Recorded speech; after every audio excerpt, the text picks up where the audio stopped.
अजीज दोस्तों, अस्सलाम वालेकुम, नमस्ते, सत श्री अकाल, जय जिनेंद्र, गुड आफ्टरनून।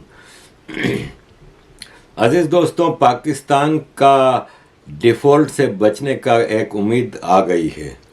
उस पर मैं आगे चल के बताता हूँ। इकोनॉमिक सिचुएशन पे भी मैं आपके सामने रखूँगा और जो एडहॉक टेक्नोक्रेट गवर्नमेंट की बात हो रही है 2.5 साल के लिए, उस पर भी मैं आता हूँ। मौलाना शिरानी एक आउट स्पोकन मौलवी है, जो कि आफ्टर है तो मौलवी, देवबंदी मौलवी है और उससे कोई अच्छाई की उम्मीद नहीं की जा सकती, लेकिन ये अक्सर पाकिस्तान में आर्मी के बारे में भी क्लियर बात कर देता है। इसने कहा है कि पाकिस्तान एक ऐसा आलमी चौक है, चौराहा है, जहाँ पे किराए पर हर किस्म के मजदूर मिल जाते हैं। किराए पे लड़ने वाले जनरल, किराए पे फतवा देने वाले मौलवी, किराए पर सुसाइड बॉम्बिंग करने वाले, किराए पर मीडिया, हर चीज़ हर वक्त यहाँ पे अवेलेबल है। इसके अलावा किराए पे लड़ने के लिए ज़मीन और खून बहाने के लिए सस्ती इंसानी जानें भी पाकिस्तान में मौजूद हैं। ये बिल्कुल हकीकत है। मैं एक पाकिस्तान के टीवी पे एक प्रोग्राम देख रहा था, जिसमें जो बोलने वाला था एंकर, उसने कहा कि पाकिस्तानियों, मोदी से नफरत ना करो, आपको भी एक मोदी की ज़रूरत है। मोदी वो है जिसने इंडिया को एक अजीम, महान इकोनॉमिक, कल्चरल, इंडस्ट्रियल और पॉलिटिकल सुपर पावर में बदल दिया है। इंडिया को मोदी ने एक नई ऊंचाइयों पे लेके चला गया है। आपको भी एक मोदी चाहिए। ऐसे हरामखोर जर्नल और पॉलिटिशियंस नहीं चाहिए।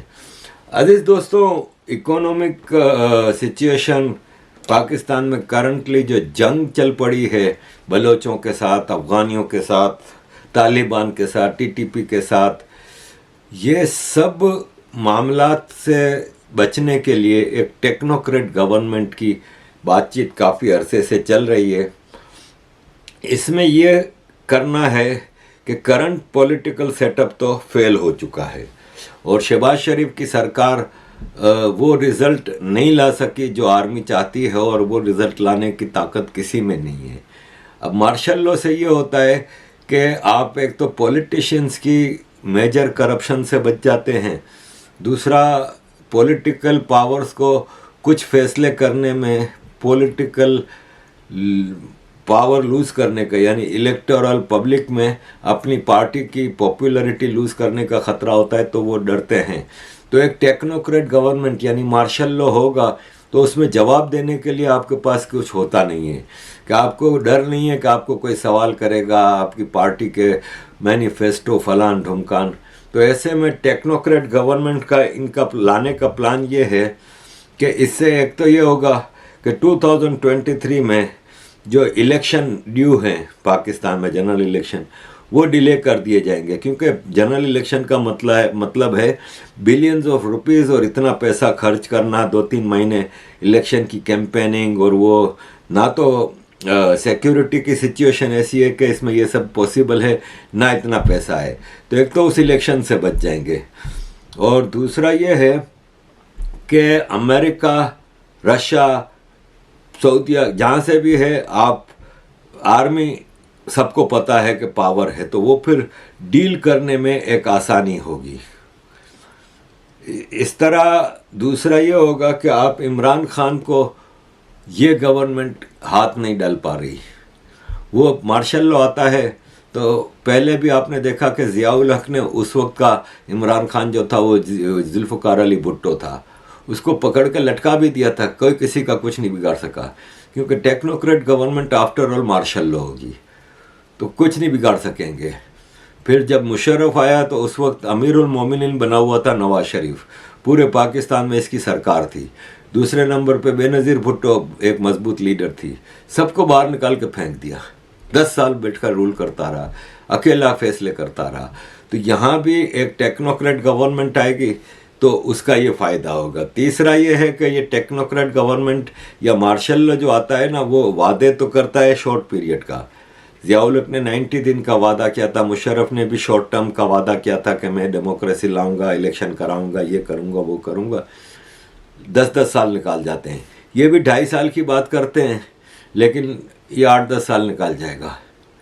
और ये इसका जहन है, वरना मैं तो नहीं समझता कि 8-10 साल पाकिस्तान सरवाइव कर जाए।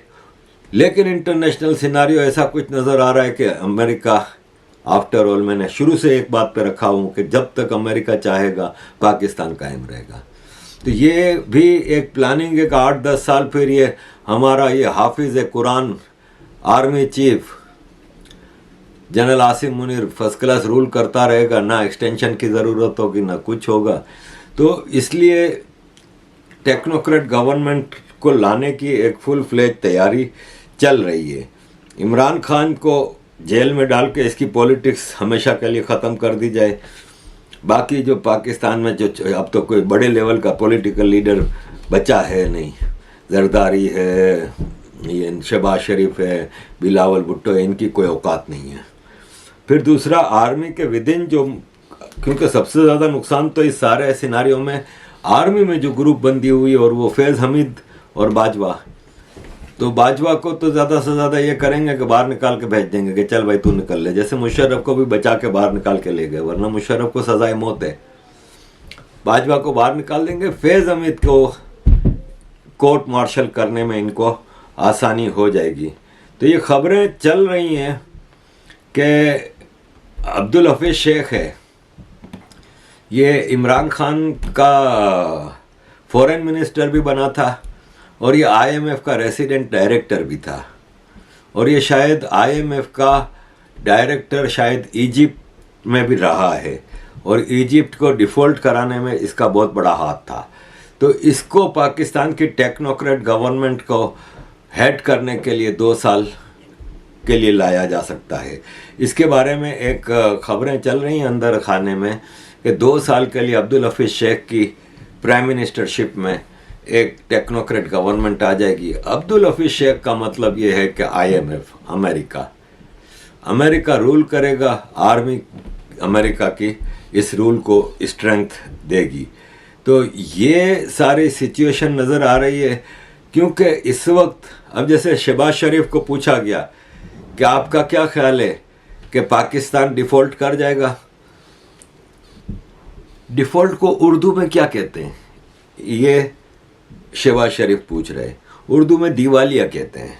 तो पाकिस्तान का दिवालिया, और किसको आप दिवालिया कहोगे? ये देखें, ये प्लास्टिक की थैलियों में गैस भर के ले जा रहे हैं खाना पकाने के लिए। इस स्टेज पे पाकिस्तान की सूरत हाल आ गई है कि लोग सरकारी पाइपों को काट के गैस के, उसमें से बड़े बड़े प्लास्टिक की बोरियां हैं, उसमें गैस भर के ले जा रहे हैं, उससे खाना पकाएंगे। मेरी समझ में नहीं आता कि ये किस तरह होगा। अब करंट इकोनॉमिक सिचुएशन ये है कि पाकिस्तान को मार्च तक $8 बिलियन चाहिए, जो कि सिर्फ लोन की रीपेमेंट है।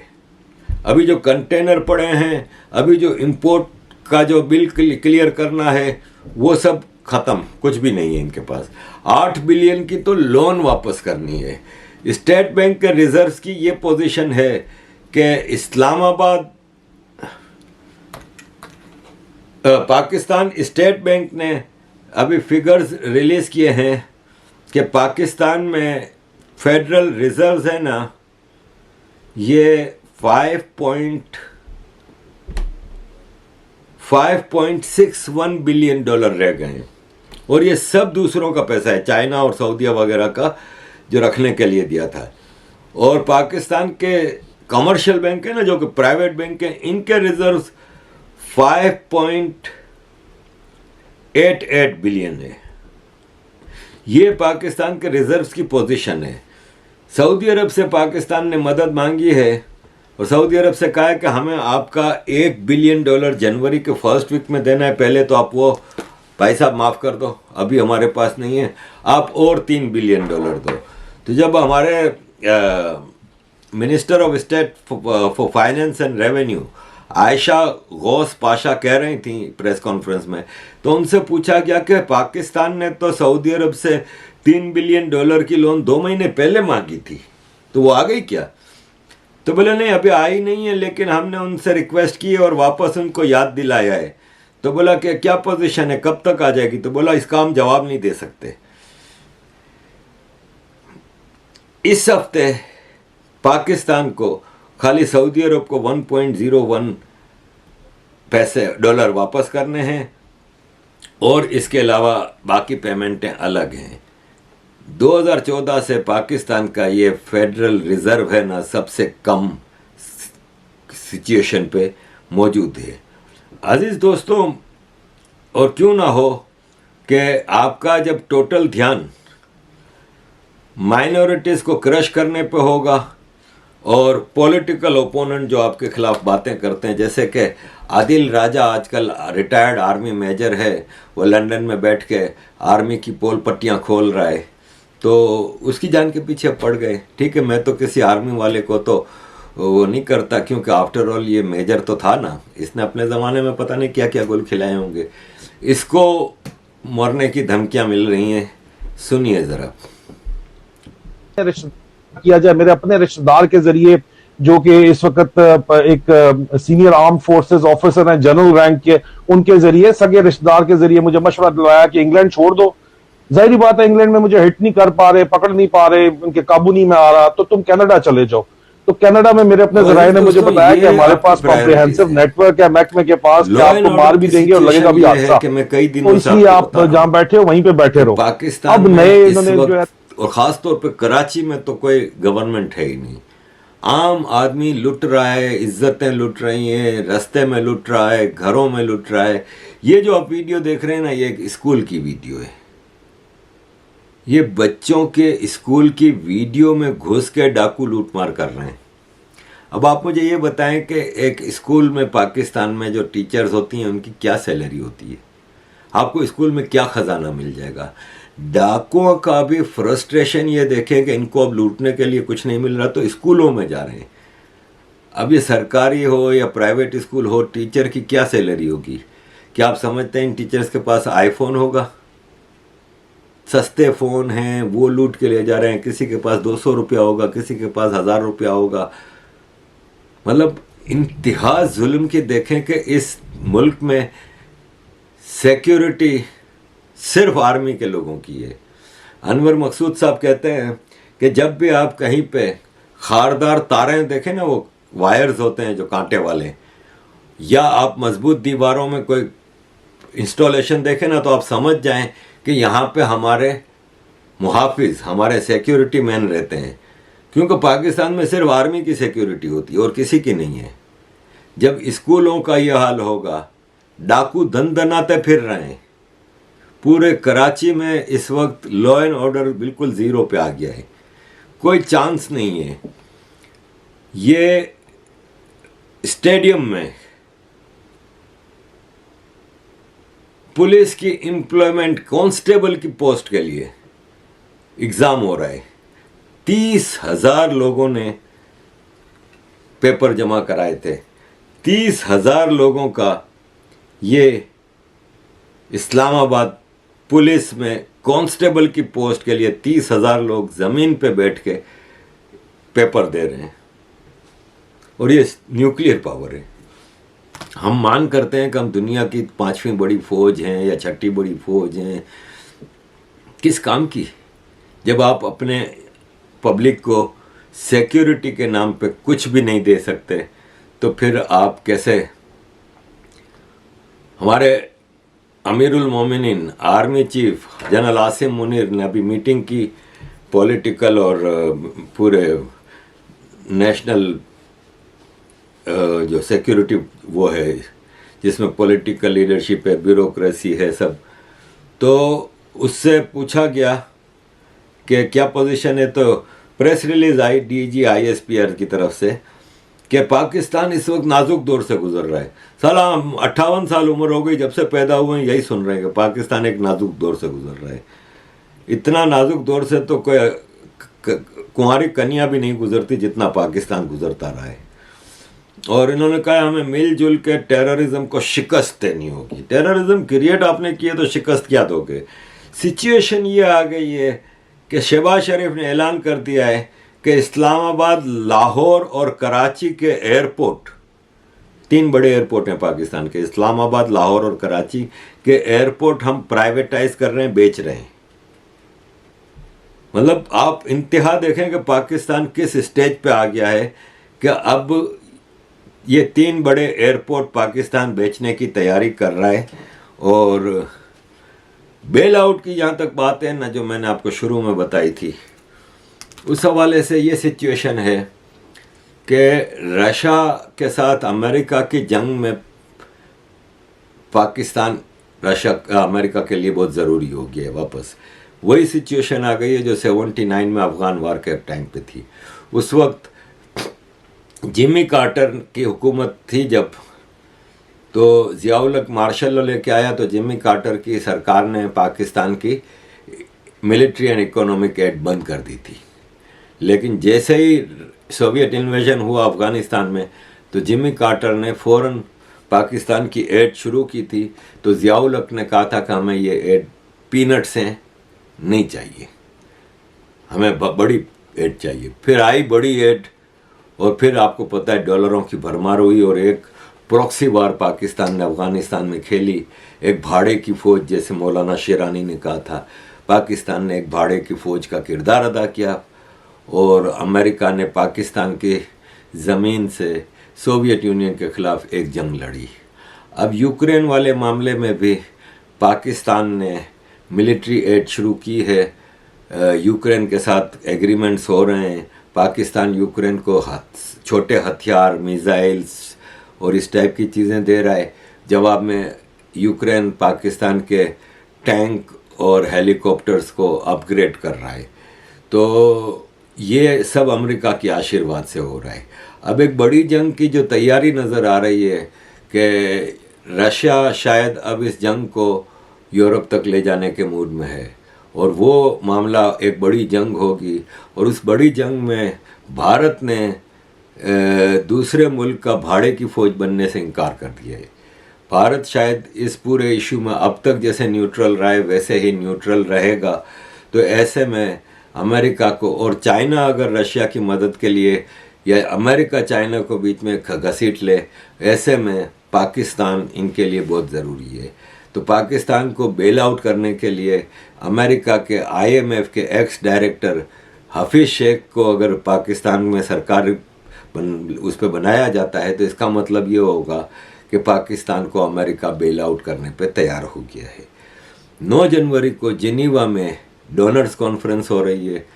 इसमें अमेरिका के आशीर्वाद से सारा 13 या 14 बिलियन डॉलर पाकिस्तान ने टारगेट रखा है उसमें कनेक्ट करने का।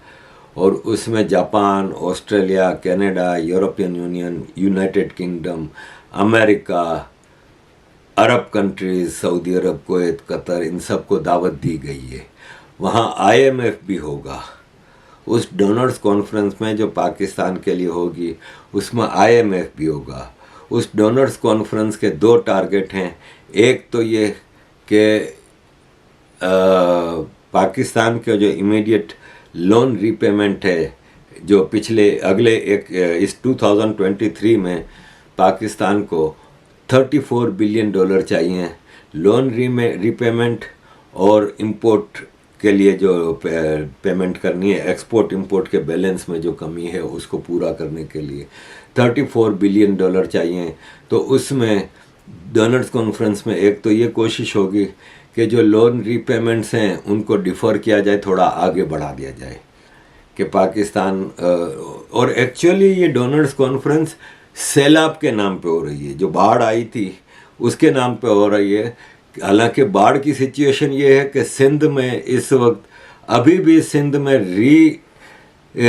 रिहेबिलिटेशन ऑफ पीपल नहीं हुई, जिनके घर, जिनकी ज़मीन है, जिनके गांव सारे डूब गए थे सैलाब में, वो अभी भी मैदानों में रह रहे हैं, इनके पास छत नहीं है। और ये तादाद पाकिस्तान की सरकारी तौर पे हज़ारों लाखों में बताई जा रही है। और इनको इसीलिए ये रिहेबिलिटेट नहीं किया जा रहा कि जिनीवा में डोनर्स कॉन्फ्रेंस में ये मॉडल दिखाया जाएगा कि हमारी ये हालत है, हमारी आवाम तो भूखे नंगो हो गई है, इनके पास तो कुछ भी नहीं है, पैसे दो और जो पेमेंट हमें आपकी करनी है उनको थोड़ा आगे बढ़ाओ। पेरिस क्लब भी उसमें होगा और इस तरह सारे जो पाकिस्तान के जिन जिन से लोन्स हैं उनको आगे बढ़ाने की बात की जाएगी और कुछ लेटेस्ट मदद भी ली जाएगी। इसी तरह जिनीवा डोनर्स कॉन्फ्रेंस में फिर IMF के साथ भी एक सीटिंग होने वाली है और उनसे बेल आउट की बात हो रही है। तो नज़र ये आ रहा है कि अमेरिका को पाकिस्तान की ज़रूरत पड़ गई है तो अमेरिका पाकिस्तान को एक बेल आउट पैकेज देगा और पाकिस्तान शायद इस सारे ख़तरे से बाहर निकल आए जो डिफ़ॉल्ट का नाम पे है। लेकिन टेररिज्म को कैसे निपटोगे? जो अंदरूनी खाना जंगें चल पड़ी हैं उसको कैसे निपटोगे? तो अगर तुम लोगों ने अमेरिका के आशीर्वाद से रशिया में कुछ करने की कोशिश की, रशिया यूक्रेन वार में, तो फिर डोंट अंडर एस्टिमेट रशिया कि वो फिर तालिबान की मदद करेगा और फिर जो ऑलरेडी TTP ने और बलोचों ने मदद की, आपका जो हाल किया है, तो क्या आगे होना है ये आपको अच्छी तरह अंदाज़ा होना चाहिए। अज़ीज़ दोस्तों, एक और वीडियो में 1-2 दिन में मैं कुछ लोगों से बातचीत कर रहा हूँ जो मुझे खबर मिली है कि तालिबान और कुछ बलोच ग्रुपों के दरमियान भी मुआहदा हो गया है और ये मिल के पाकिस्तान से लड़ने का सोच रहे हैं, बल्कि कोशिशें शुरू हो चुकी हैं। उस पर मैं डिटेल में एक वीडियो 1-2 दिन में आपके सामने रखूँगा। तो सिनारियो बड़ा भयानक है पाकिस्तान के लिए। अज़ीज़ दोस्तों, मैं जाने से पहले आपको एंड पे 2 मिनट की एक वीडियो दिखाना चाह रहा हूँ। सिंध में, पाकिस्तान में एक गांव में 30 परिवार कन्वर्ट किए गए। ये सिचुएशन है जब आप मज़हब की बुनियाद पे, धर्म की बुनियाद पे आपको सुबह शाम आपकी बेटियां उठाई जाएंगी, आपके कारोबार तबाह किए जाएंगे, आपकी दुकानों पे हमले होंगे, आपके मंदिरों पे हमले होंगे, आपके घरों पे हमले होंगे। और फिर आप देखोगे कि ये चीज़ क्रिश्चियनों के साथ नहीं हो रही पाकिस्तान में, इसलिए कि फिर पूरी दुनिया का चर्च खड़ा हो जाता है, क्रिश्चियनों के लिए आवाज़ उठती है। ठीक है, माइनॉरिटीज़ पे पाकिस्तान में क्रिश्चियनों को भी डिस्क्रिमिनेट किया जाता है, लेकिन इस वक्त जो हिंदुओं की हालत है वो लावारिस है, इनको कोई पूछने वाला नहीं। भारत में कोई आवाज़ उठाता है तो फ़ौरन लेफ्ट, लिबरल, सिक्युलर और मुस्लिम खड़े हो जाते हैं, उनके आवाज़ को दबा दी जाती है। तो ये पाकिस्तान के लावारिस हिंदू हैं, 30 ख़ानदान एक साथ कन्वर्ट किए गए हैं और इनको कोई बोलने वाला भी नहीं। इनके लिए क्या होगा ये तो मैं नहीं बता सकता, लेकिन एक चीज़ जो नज़र आ रही है कि कुछ ही सालों में पाकिस्तान में आपको एक भी हिंदू नहीं मिलेगा, मार दिए जाएंगे या कन्वर्ट कर दिए जाएंगे। अजीज़ दोस्तों, thank you very much for all your support, keep supporting. जय हिंद। आज 16/12/2022 जो है वो हम सूबा सिंध के जिला बदीन की गोठ जो है वो टालो फार्म पीरल कोट मोरी है और दूसरा पीरोवाल मोरी गोठ जो है, इसमें हम मौजूद हैं। तो ये सारे हिंदू भील कौम से तल्लक रखते हैं। ये 30 मर्द हैं, इनके 28 बच्चे हैं और 30 औरतें हैं। औरतें उस तरफ बैठी हैं, ये अल्हम्दुलिल्लाह मुसलमान हो रहे हैं। अभी मैं इनको कलमा पढ़ाऊंगा। ये काफी अरसा इनके साथ बातचीत के बाद इनको इस बात की समझ आई कि इस्लाम हक है, इस्लाम सच है। तो ये बुतों की परस्तश, बुतों की पूजा छोड़ के आज वहदहु ला शरीक अल्लाह रब्बुल जलाल और नबी पाक सल्लल्लाहु अलैहि वसल्लम की उम्मती बनना चाहते हैं। अल्लाह और उसके रसूल का कलमा पढ़ के दायरा इस्लाम में दाखिल हो रहे हैं। अभी मैं इनको कलमा पढ़ाऊंगा। तो आप मुझे बताएं कि आप हिंदू भील कौम से तल्लक रखते हैं? बोलो ना। हिंदू, आप लोग मुसलमान होना चाहते हैं? आप लोगों को किसी ने डराया धमकाया तो नहीं? मैंने, लगारी साहब ने या भाई उमर शेख ने या किसी और ने, या आपको कोई लालच दिया हो? आप इस्लाम को सच समझते हैं, अपनी मर्जी से इस्लाम कबूल करना चाहते हैं? माशाल्लाह। देखिए, ब्राह्मण लोग हैं, खत्री हैं, दीवान है, आप लोगों से नफरत करते हैं। आप हैं, वो भी आपकी तरह के इंसान हैं, हमारी तरह के। हम मुसलमान हैं, हम इंसान से नफरत नहीं करते। अब हमारे भाई कलमा पढ़ने के बाद ईमानी भाई बन जाएंगे। पहले आप इंसानी भाई हैं, फिर आप ईमानी भाई बन जाएंगे। आप आए हैं, आपको हमने सर आंखों पे बिठाया, इज्जत के साथ बिठाया, हमारे बराबर बैठे, आपको खाना पेश किया। और मेरे भाइयों देखो, जब आप बुतों की पूजा छोड़ देंगे, बुत परस्ती छोड़ के अल्लाह वहदहू ला शरीक को मान लेंगे, नबी पाक सल्लल्लाहु अलैहि वसल्लम का कलमा पढ़ के दायरा इस्लाम में दाखिल हो जाएंगे, तो इंशाअल्लाह आप इन्नमल मोमिनूना इख्वा की सफ में आ जाएंगे और हमारे ईमानी और दीनी और इंसानी हर नाते से हमारे भाई होंगे। इंशाअल्लाह हम दुख में सुख में हर तरह आप लोगों के साथ हैं। अल्लाह के फजल से जो अल्लाह ने मुझे तौफीक दी, मैं आप लोगों के साथ तावन करता रहूंगा इंशाअल्लाह। और दूसरी बात कि दीन कबूल करने के लिए किसी शर्त के साथ दीन नहीं होता। ईमान किसी शर्त के साथ कबूल नहीं किया जाता कि मुझे घर मिले, मुझे पैसे मिले, मुझे फलां मिले, मैं इस्लाम कबूल करूंगा, ऐसा हरगिज नहीं है। हाँ,